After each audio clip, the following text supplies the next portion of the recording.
This morning when I woke up, I saw this news in my Patreon discussion group. And by the way, if you want to support this channel and also discuss with 300 NIO and Chinese stock investors around such topics on a daily basis, make sure to join my Patreon, where you will see an invite link into this network. So let me jump quickly into this news and give you my 10 cents and how to think around it. At least that's my personal opinion. This is not trading advice, it's not financial advice, it's not legal advice either, because I can't give this to you guys. But how I'm thinking around it is actually, I've seen class action lawsuits quite often regarding stocks. Usually these are lawyers that are trying to recruit customers, which they can actually make money on. That's very typical.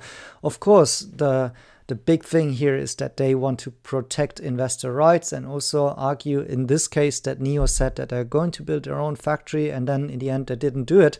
However, I can't predict the outcome really of such, if that is even becoming a case in court. I cannot say whether this class action will actually be successful and NIO needs to pay some damages or not.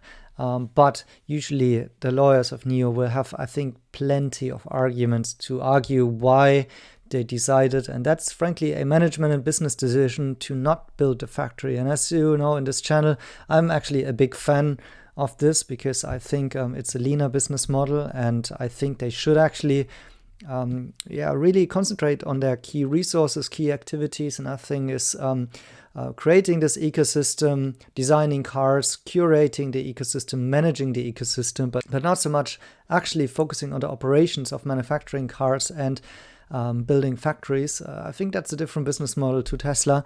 But of course, NIO at some point may decide, because of the margins and so on, that would be necessary to do. And in the future, they might want to really build their own factory. But anyways, coming back to this case, I think NIO investors shouldn't be afraid or think negative about this type of a news. It's very common that companies are getting sued because of that. The likelihood of that to succeed, I think, are rather low.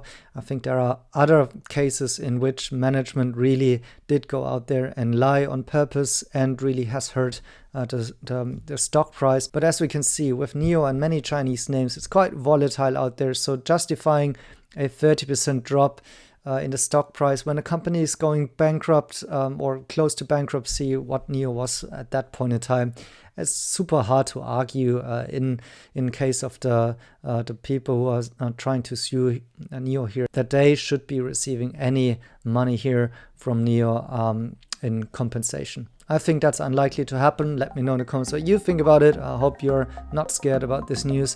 And then thanks for watching, and smash a like, subscribe to the channel. See you in my next video.